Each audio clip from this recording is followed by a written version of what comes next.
ভোটের শহর, তাপের শহর, পারদ চড়ছে কলকাতার। তবু তার মধ্যেই শহর জুড়ে উৎসবের আমেজ, বরণ করে নেওয়া নতুন বছরকে। স্বাগত 1423 নববর্ষ উপলক্ষে এদিন বার পুজো অনুষ্ঠিত হলো ইস্টবেঙ্গল এবং মোহনবাগান দুই ক্লাবে। লাল হলুদ শিবিরের পুজো অনুষ্ঠানে উপস্থিত ছিলেন ক্লাব সমর্থক থেকে ফুটবলাররা।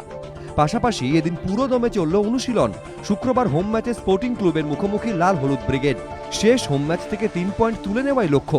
সরে দাঁড়িয়েছেন বিশ্বজিৎ ভট্টাচার্য। তার জায়গায় এদিন অনুশীলন করালেন সহকারী কোচ সঞ্জয় মাঝি, দেবজিৎ ঘোষ, স্যামি ওমেলোরা। ছিলেন কলকাতা লিগ এবং বাংলাদেশের নজর কাড়া পারফরমেন্স করা দীপক মণ্ডলও।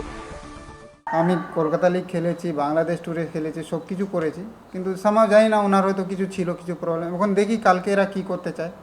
এখন আমিও জানি পজিটিভ স্টপার বলে আমি আছি এখানে টিমে। লেটসি ওরা কী করতে চায়। আজকেও মোহনবাগান ক্লাবেও এদিন উৎসবের ছবি। অনুষ্ঠানে হাজির ক্লাব কর্তা, প্রাক্তন ফুটবলার থেকে সমর্থকেরা। মায়ানমারে খেলতে যাওয়া এদিন অবশ্য দেখা মেলেনি টিম মোহনবাগানের।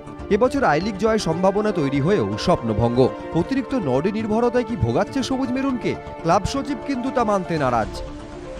ফুটবল খেলাটা, লিগ খেলা এত চড়াই উতরাই করতে হয়, শেষকাল পর্যন্ত কি যে হয় কেউ জানে না। নতুন বছরে নতুন অঙ্গীকার, নতুন প্রতিজ্ঞায় পথ চলা শুরু। কুন্তল চক্রবর্তী, এবিপি আনন্দ, কলকাতা।